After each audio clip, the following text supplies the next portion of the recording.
Millones de personas usan el metro de Ciudad de México todos los días, sin saber que están viajando sobre las ruinas de la ciudad más poderosa de América.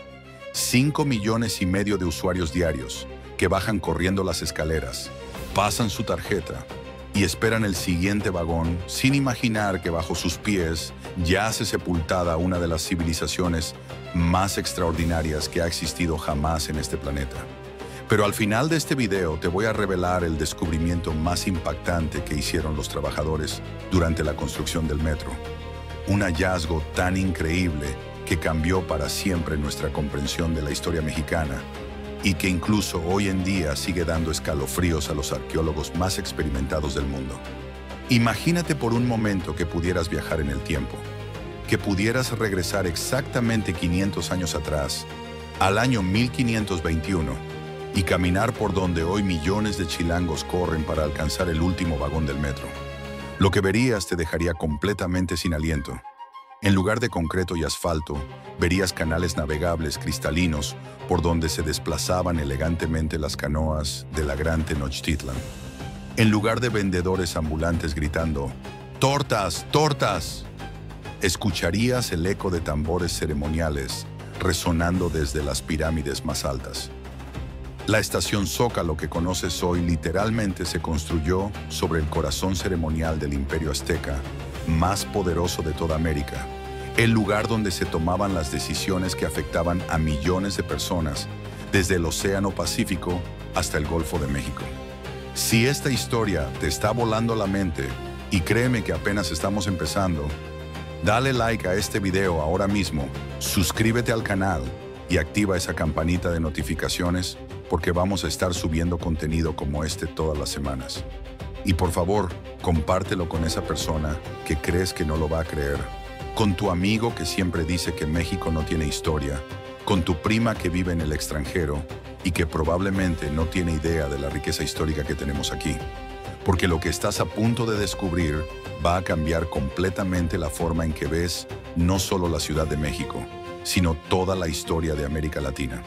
Pero antes de llegar a ese descubrimiento que te prometí, ese hallazgo que literalmente hizo que los arqueólogos tuvieran que reescribir los libros de historia, déjame llevarte en un viaje épico de 500 años hacia atrás.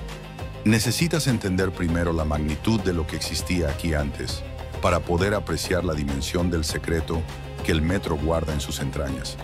Estamos en el año 1521. Hernán Cortés y sus hombres acaban de llegar al Valle de México, después de meses de caminar desde la costa veracruzana. Han escuchado rumores, leyendas, historias fantásticas sobre una gran ciudad construida en medio de un lago. Pero nada los ha preparado para lo que ven cuando finalmente llegan a la cima de las montañas que rodean el valle. Ante sus ojos se extiende un espectáculo que los deja mudos de asombro. El lago de Texcoco brilla como un espejo gigantesco bajo el sol matutino, y en el centro de ese lago se alza Tenochtitlan, una ciudad que desafía toda lógica europea. No hay nada parecido en España, ni en Francia, ni en Italia.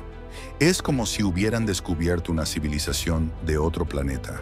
Bernal Díaz del Castillo, uno de los soldados que acompañaba a Cortés, escribió en sus crónicas que cuando vieron Tenochtitlan por primera vez, muchos de ellos se preguntaron si no estaban soñando.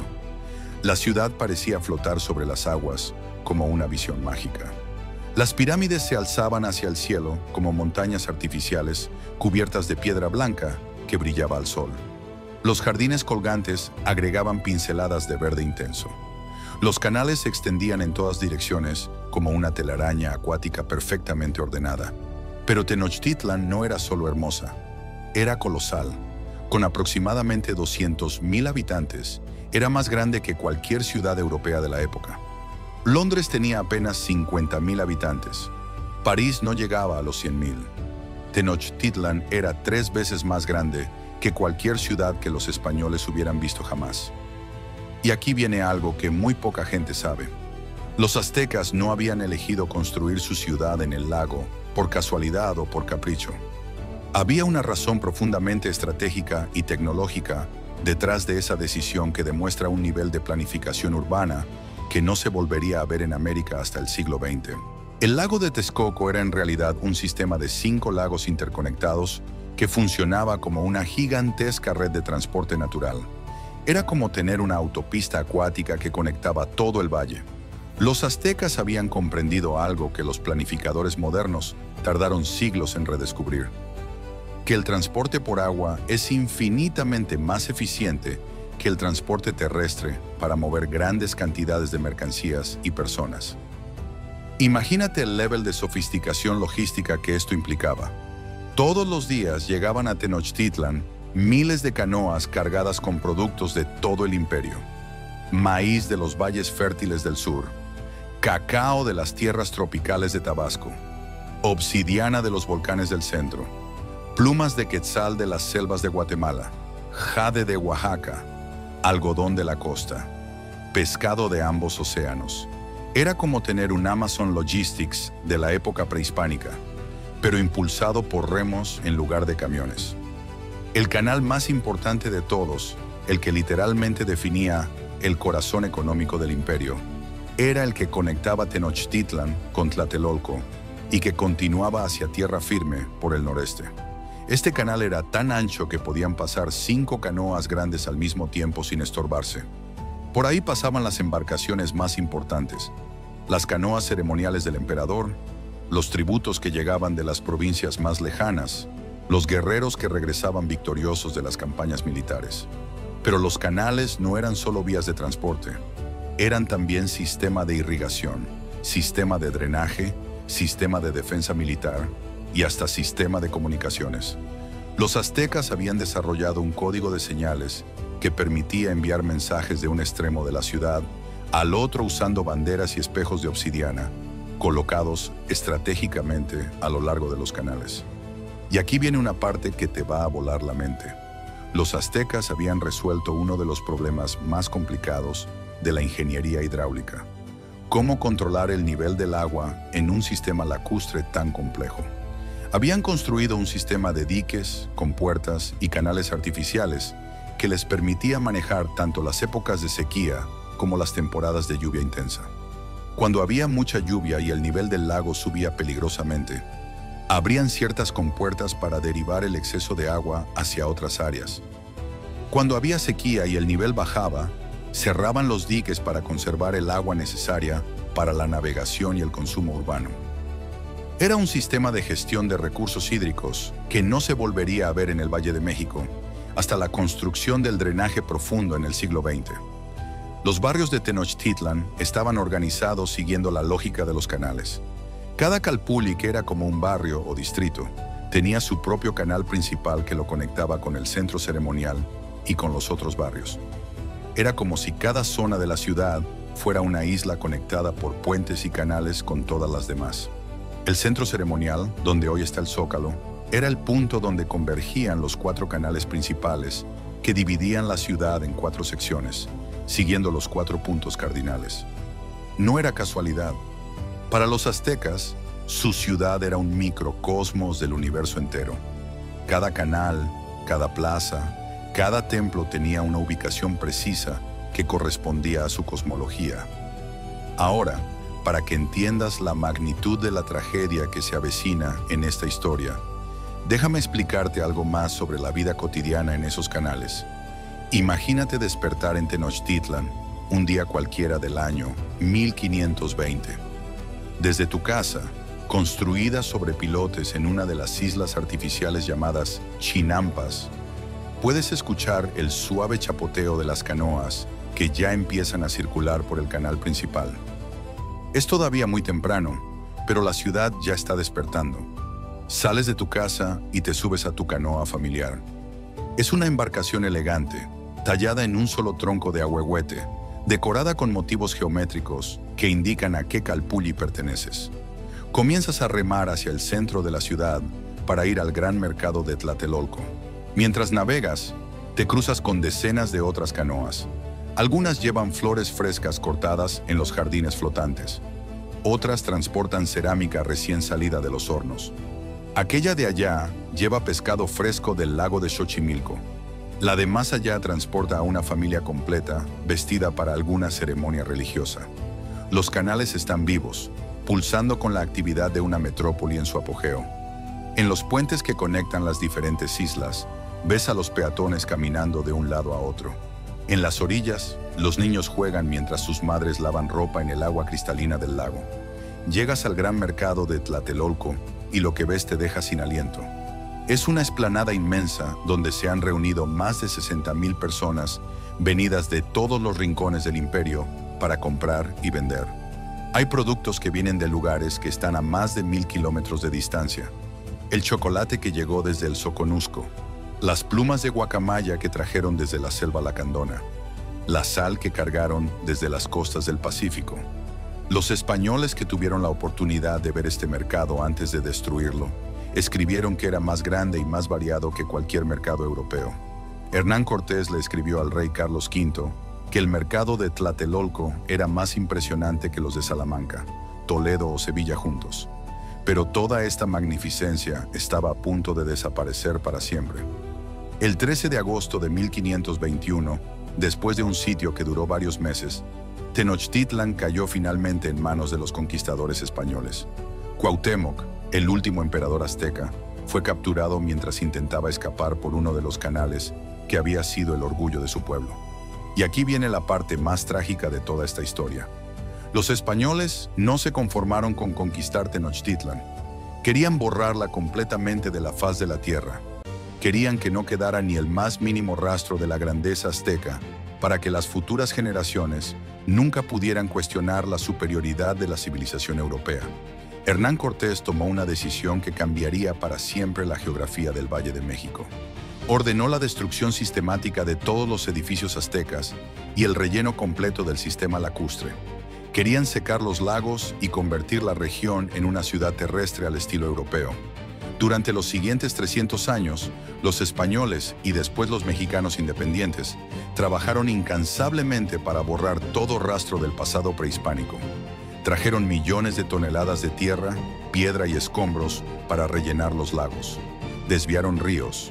Construyeron sistemas de drenaje para secar las áreas pantanosas. Demolieron cada templo azteca, hasta los cimientos, y usaron esas mismas piedras para construir iglesias católicas. El Templo Mayor, que había sido el edificio más importante de todo el imperio azteca, fue completamente desmantelado piedra por piedra. Sus bloques de basalto fueron usados para construir la Catedral Metropolitana, que hoy domina el Zócalo. Construyeron mansiones coloniales exactamente donde habían estado los palacios de los nobles mexicas.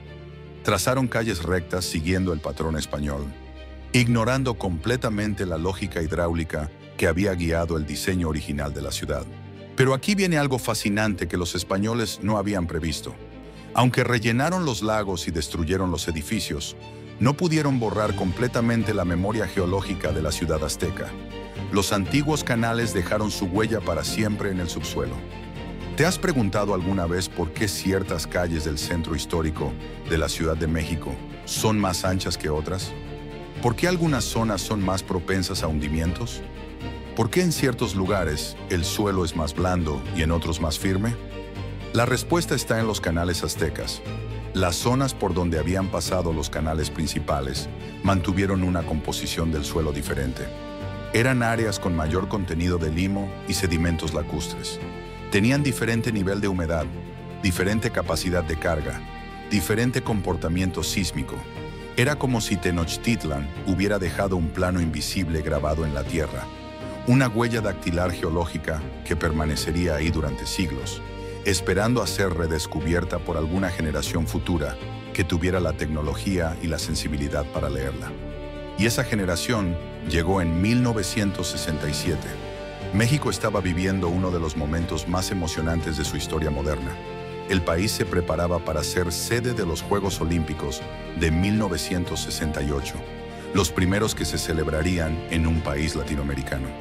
Era una oportunidad única para mostrarle al mundo que México había llegado a la modernidad, que ya no era solo el país de los mariachis y los charros, sino una nación desarrollada capaz de competir con las grandes potencias. El presidente Gustavo Díaz Ordaz había apostado todo el prestigio de su gobierno a que los Juegos Olímpicos fueran un éxito total.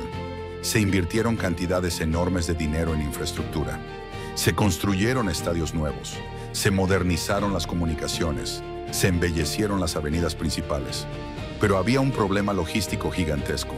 La Ciudad de México ya tenía más de 8 millones de habitantes y el sistema de transporte existente era completamente inadecuado. Los autobuses estaban saturados, las calles congestionadas. Los visitantes olímpicos se iban a encontrar con una ciudad donde era prácticamente imposible moverse.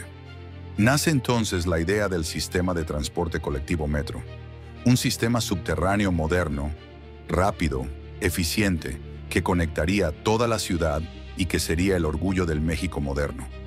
Querían que fuera comparable al metro de París, al subway de Nueva York, al tube de Londres.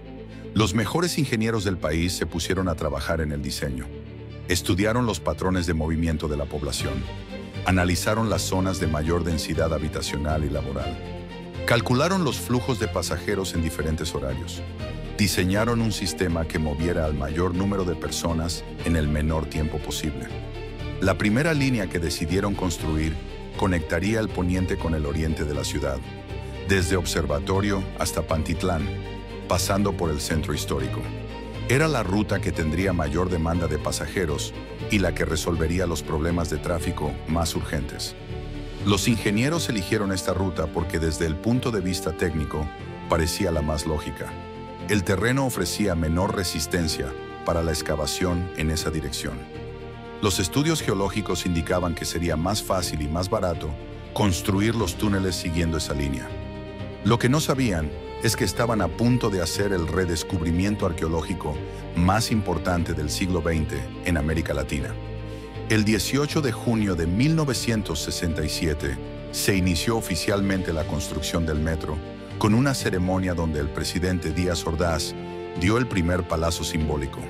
Las máquinas excavadoras comenzaron a trabajar simultáneamente en varios puntos de la ciudad. Los primeros días no pasó nada fuera de lo normal. Las máquinas cavaban tierra, removían piedras, se topaban con tuberías y drenajes coloniales. Era exactamente lo que esperaban encontrar en el subsuelo de una ciudad con más de 400 años de historia europea. Pero el primer gran shock llegó a las pocas semanas, cuando empezaron a excavar lo que sería la estación Zócalo. Las máquinas no habían cavado ni 5 metros de profundidad cuando el operador de una de las excavadoras notó algo extraño. En lugar de la tierra café uniforme que habían estado removiendo, empezaron a aparecer piedras que claramente habían sido trabajadas por manos humanas. No eran rocas naturales, eran bloques de basalto tallados con una precisión que evidenciaba técnicas de construcción muy avanzadas. El capataz de la obra detuvo la excavación y llamó a los ingenieros.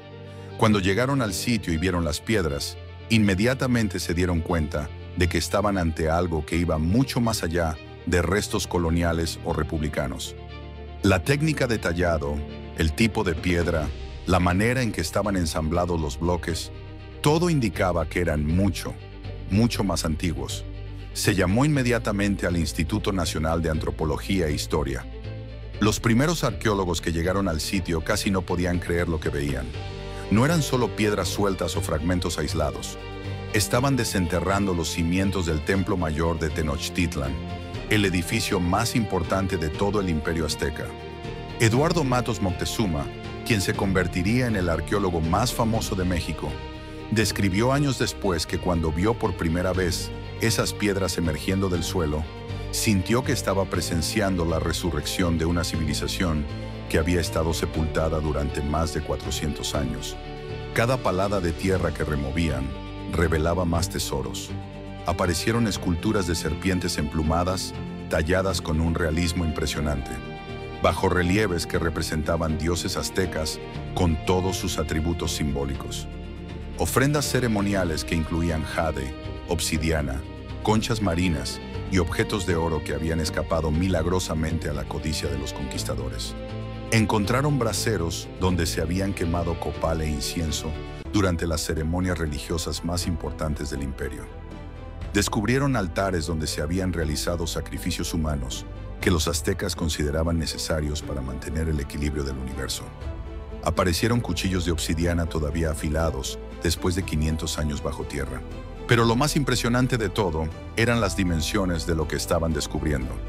El Templo Mayor no era solo un edificio, Era un complejo arquitectónico gigantesco que abarcaba varias manzanas del centro actual de la ciudad. Era como estar desenterrando una catedral gótica, pero 5 veces más grande y 100 veces más antigua que cualquier construcción europea en América. Los arqueólogos se dieron cuenta de que estaban ante el hallazgo más importante en la historia de la arqueología mexicana, pero también se enfrentaban a un problema terrible. Tenían que terminar la construcción del metro antes de los Juegos Olímpicos, que ya estaban a menos de un año de distancia. El gobierno mexicano se encontró en una posición imposible. Por un lado, cancelar o retrasar la construcción del metro significaría un desastre nacional. México perdería toda credibilidad internacional. Los Juegos Olímpicos serían un fracaso logístico. La reputación del país quedaría arruinada por décadas.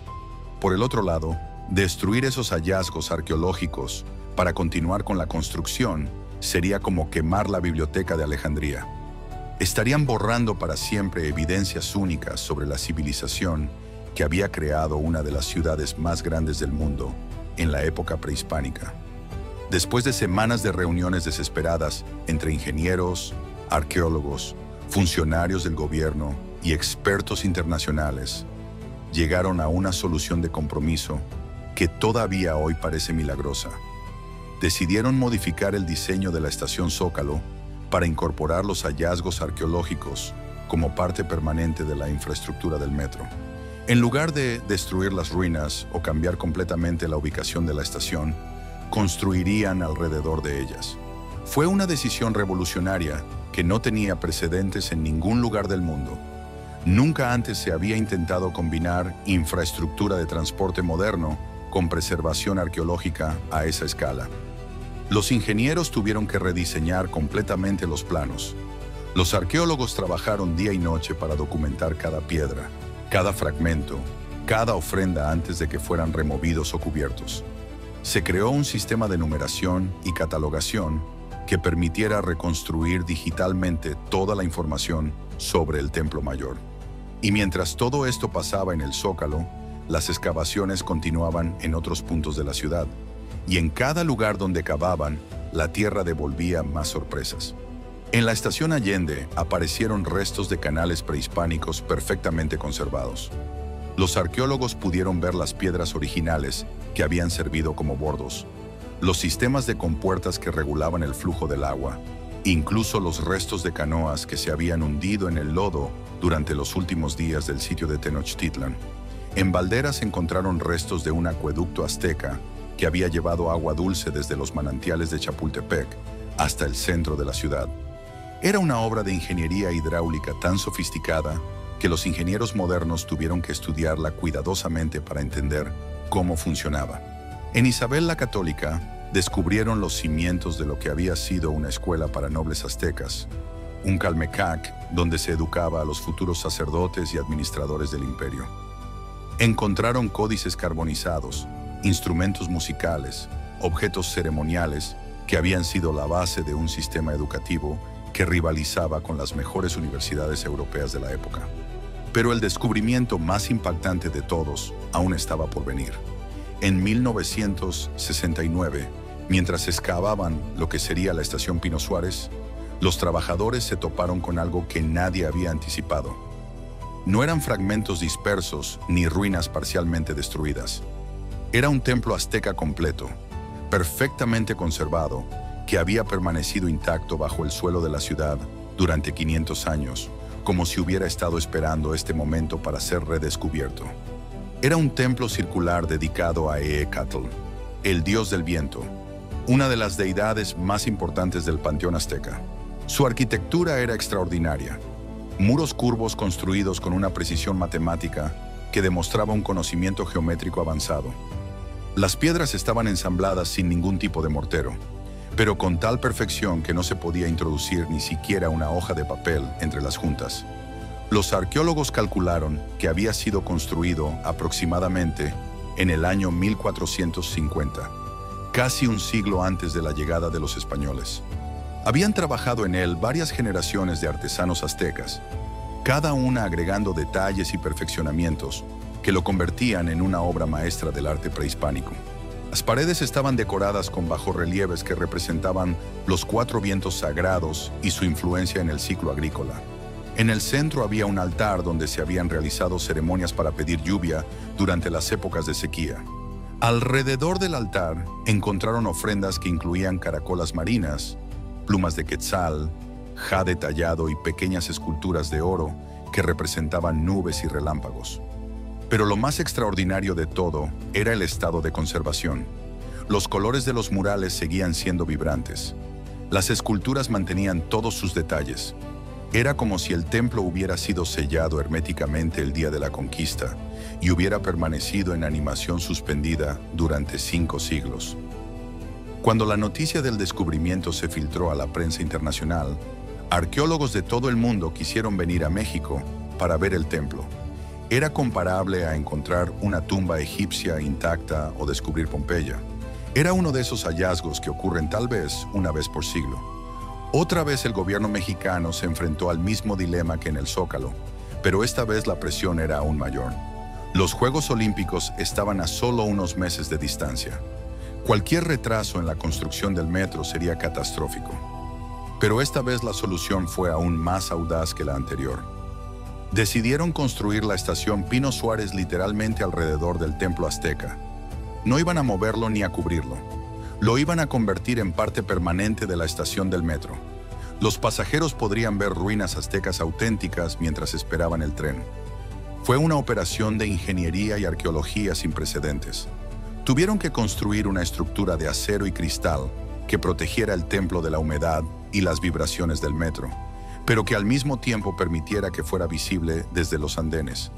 Instalaron sistemas de iluminación especial que resaltaran los detalles arquitectónicos sin dañar las piedras antiguas. Crearon un sistema de ventilación que mantuviera las condiciones de temperatura y humedad ideales para la conservación. El resultado fue algo mágico. Hoy en día, cuando esperas el metro en Pino Suárez, puedes observar un templo azteca de 500 años de antigüedad mientras revisas tu celular o escuchas música en tus audífonos. Es probablemente el único lugar en el mundo donde la modernidad más avanzada convive en el mismo espacio físico con vestigios de una civilización prehispánica. Pero todos estos descubrimientos llevaron a los arqueólogos a hacerse una pregunta aún más fascinante. Si habían encontrado ruinas aztecas precisamente en esos puntos específicos, ¿qué pasaba con el resto de las líneas del metro? ¿Era solo casualidad que las excavaciones se hubieran topado con los restos más importantes de Tenochtitlan? ¿O había algo más detrás de todo esto? Un grupo de investigadores, liderado por el arqueólogo Eduardo Matos Moctezuma, decidió realizar un estudio comparativo que cambiaría para siempre nuestra comprensión de la relación entre la ciudad azteca y la ciudad moderna. Consiguieron todos los mapas conocidos de Tenochtitlan. Algunos eran códices prehispánicos que habían sobrevivido a la destrucción española. Otros eran planos dibujados por los propios conquistadores durante los primeros años de la colonia.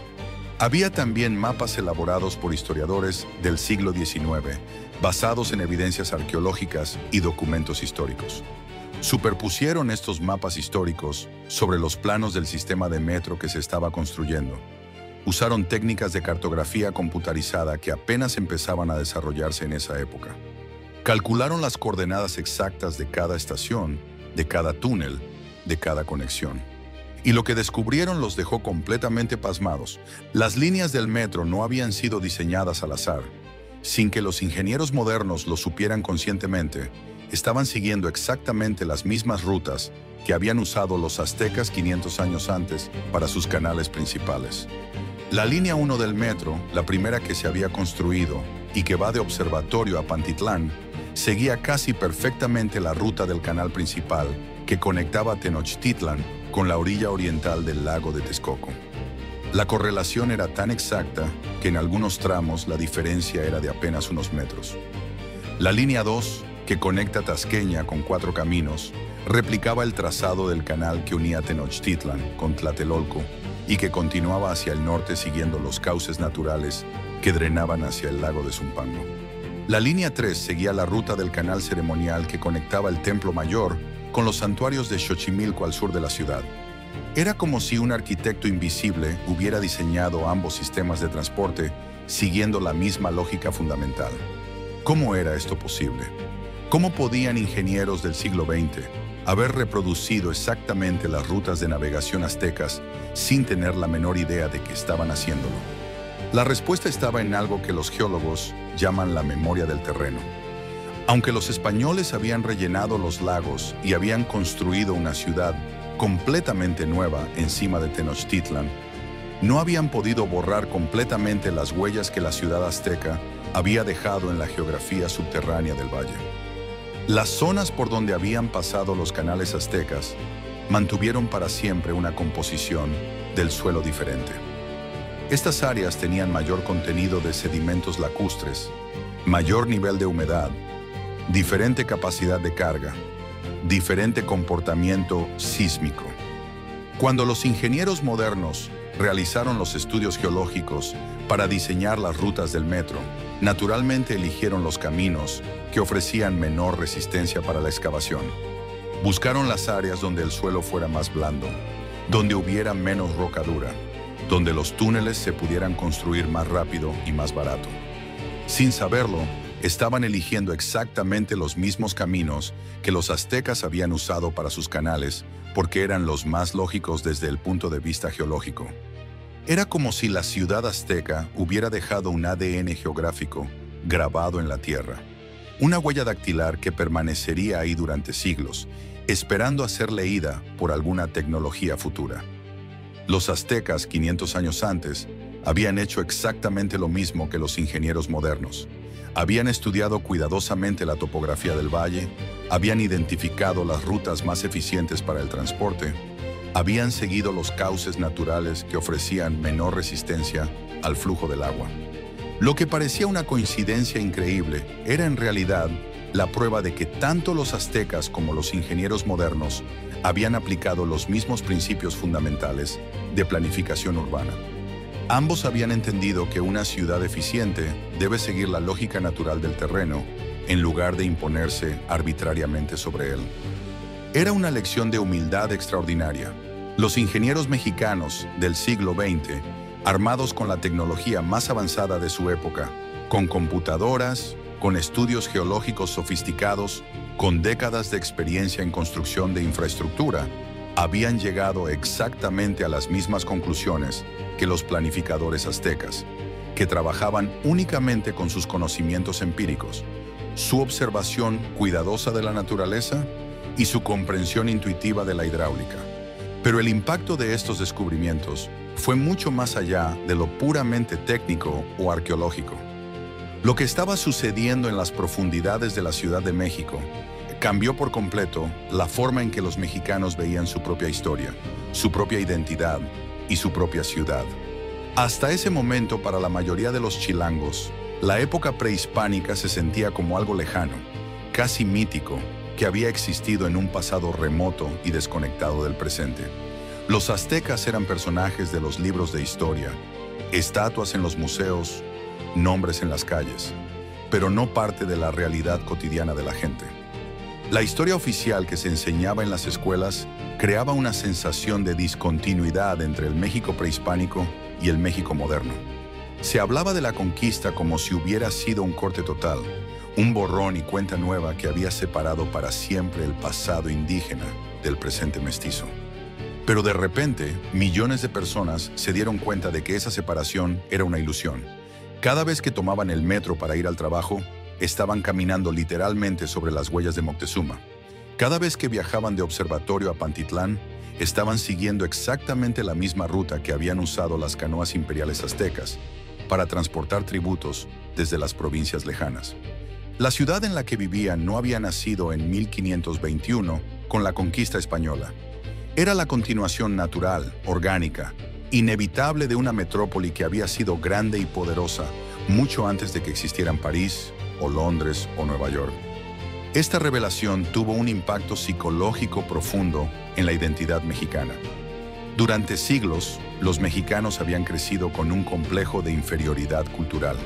Se les había enseñado que todo lo bueno, todo lo civilizado, todo lo moderno venía de Europa, que México era un país joven sin historia propia, que había empezado a existir apenas cuando llegaron los españoles.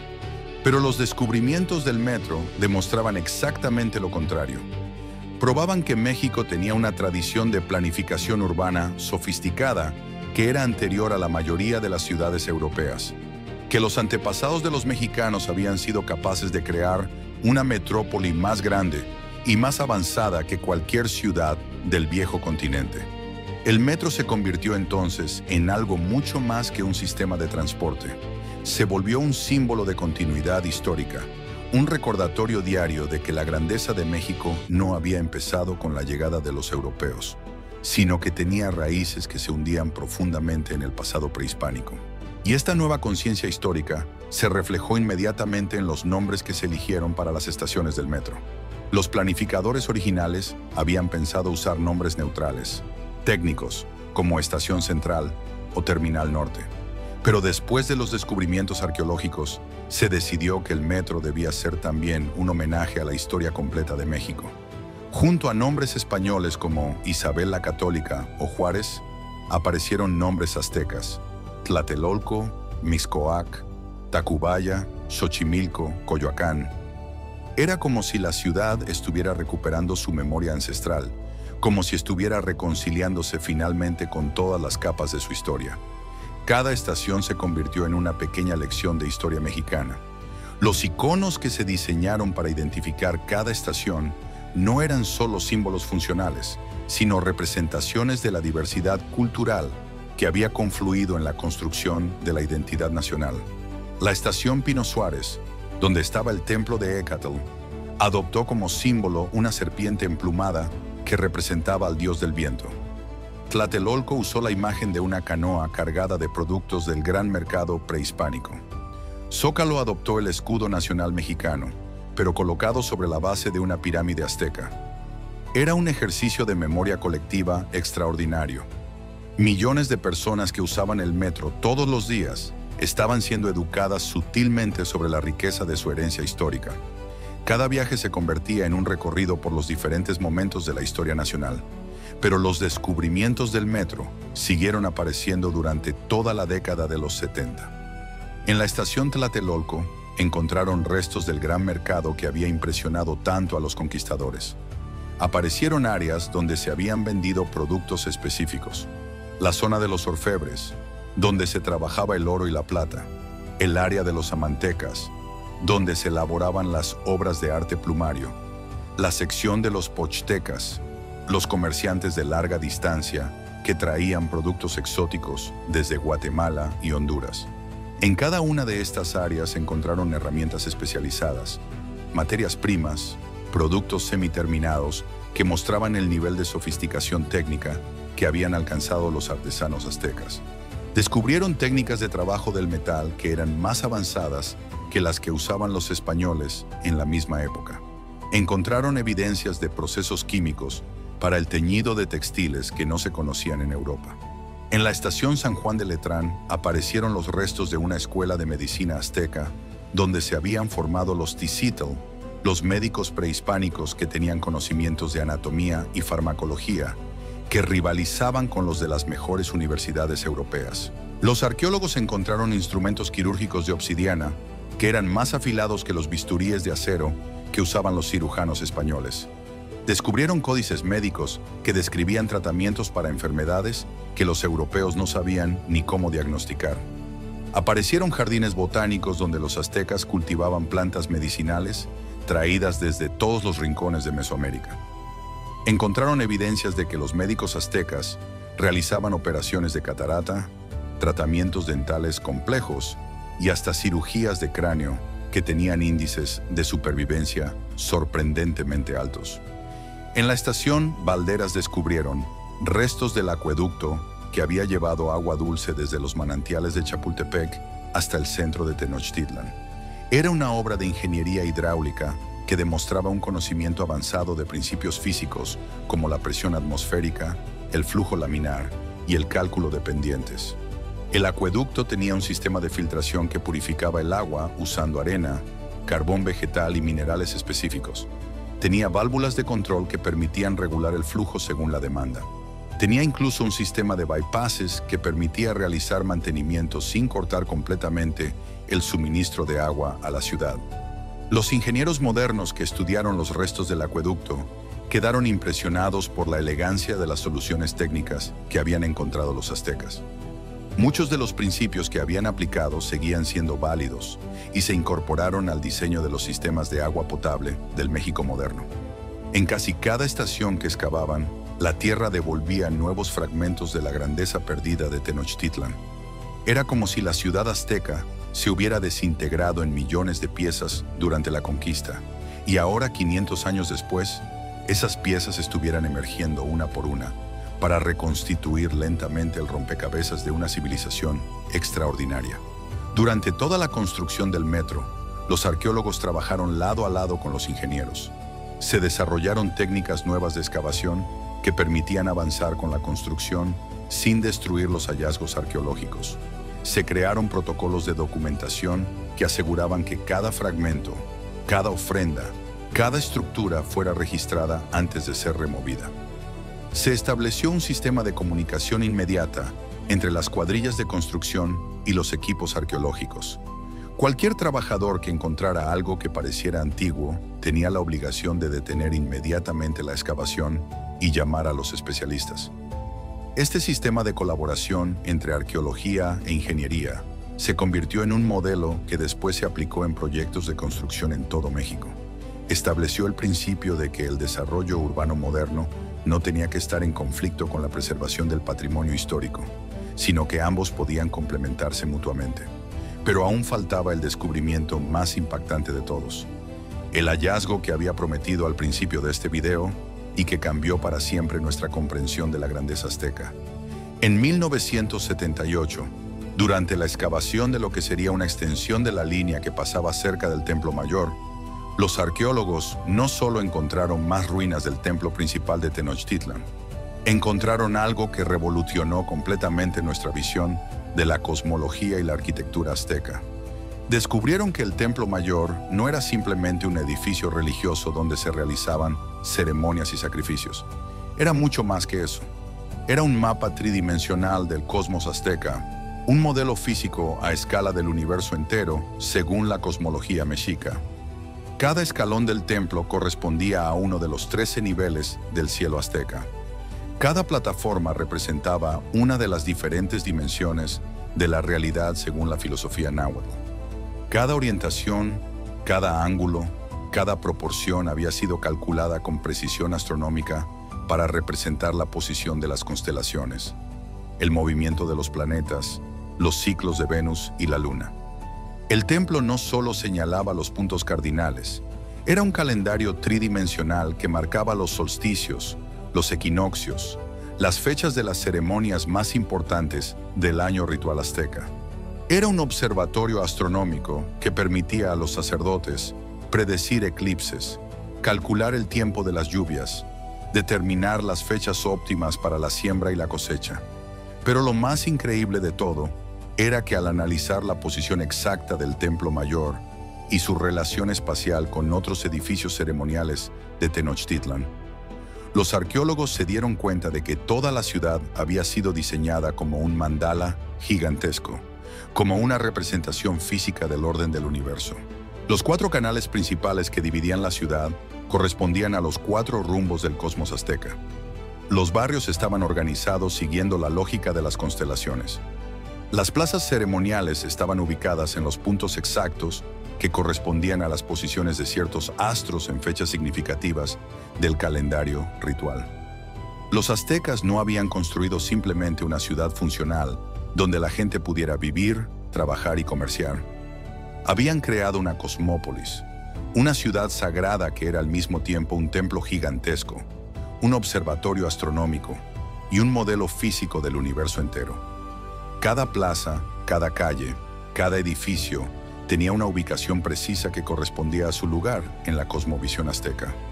Vivir en Tenochtitlan no era solo habitar un espacio urbano, era participar diariamente en un ritual cósmico que conectaba la vida cotidiana con los ritmos del universo. Esta revelación cambió por completo nuestra comprensión de lo que significaba la planificación urbana para las civilizaciones prehispánicas.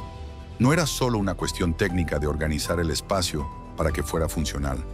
Era una forma de crear armonía entre la actividad humana y el orden cósmico.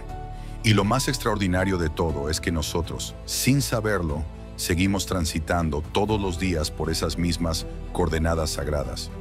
Cada vez que bajas las escaleras del metro en la estación Zócalo, pasas exactamente por donde los sacerdotes aztecas subían los escalones del Templo Mayor para realizar ceremonias que conectaban la tierra con el cielo.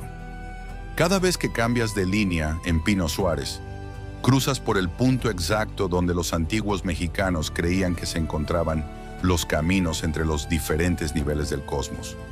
Cada vez que viajas de Observatorio a Pantitlán, sigues la ruta que para los aztecas representaba el camino del sol, desde su nacimiento en el oriente hasta su muerte en el poniente. Es como si cada viaje en metro fuera un pequeño ritual cósmico que reproduce los movimientos de los astros. El metro de Ciudad de México es mucho más que un sistema de transporte masivo.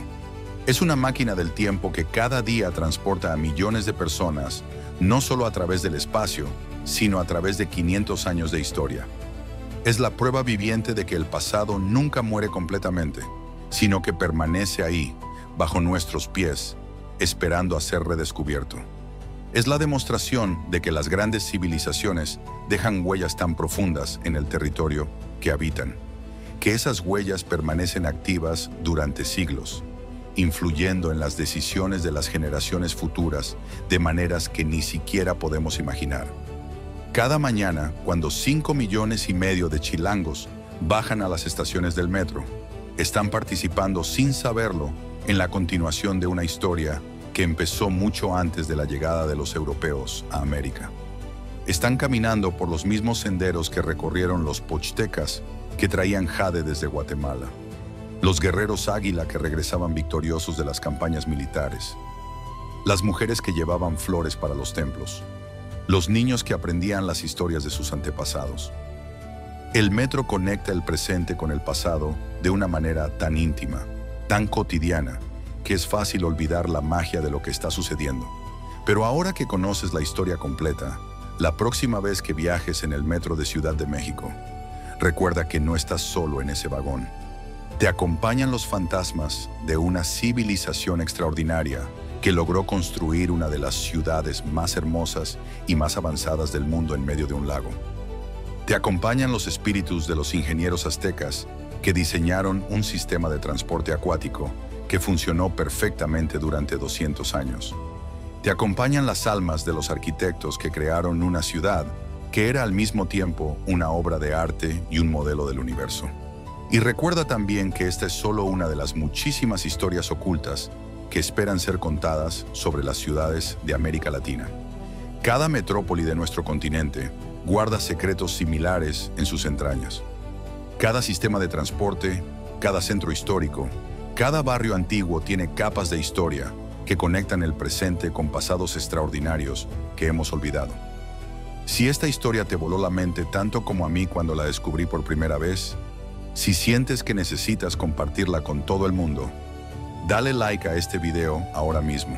Suscríbete al canal y activa las notificaciones, porque cada semana vamos a estar subiendo historias igual de increíbles sobre los secretos que esconden nuestras ciudades.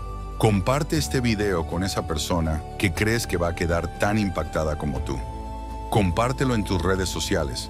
Compártelo con tus amigos que viven en Ciudad de México, para que la próxima vez que tomen el metro se acuerden de esta historia. Compártelo con tus familiares que viven en otros países para que entiendan la riqueza histórica increíble que tenemos en América Latina. Y por favor, déjame un comentario contándome qué te pareció esta historia. ¿Conocías algo de esto? ¿Qué fue lo que más te impactó? ¿Qué otras ciudades de América Latina crees que podrían tener secretos parecidos? En el próximo video vamos a viajar a Santiago de Chile para descubrir por qué el metro de esa ciudad esconde túneles secretos de la época de Pinochet que nunca fueron oficialmente reconocidos por el gobierno chileno. Una historia de espionaje, represión política y misterios urbanos que va a dejarte completamente sin palabras. También vamos a explorar los túneles ocultos bajo Buenos Aires que conectan la Casa Rosada con lugares que el gobierno argentino no quiere que conozcas. Y vamos a descubrir ¿Por qué el metro de Caracas tiene estaciones fantasma que fueron construidas pero nunca abiertas al público por razones que van a ponerte los pelos de punta? Esta es solo la primera aventura de una serie que va a recorrer todos los secretos urbanos de América Latina. Historias que van a cambiar para siempre la forma en que ves las ciudades donde vivimos. Muchas gracias por acompañarme en este viaje por las profundidades del tiempo y del espacio. Nos vemos en la próxima aventura por las historias ocultas de nuestras ciudades. Y recuerda, la próxima vez que viajes en metro, no estás solo. Te acompaña toda la historia de América.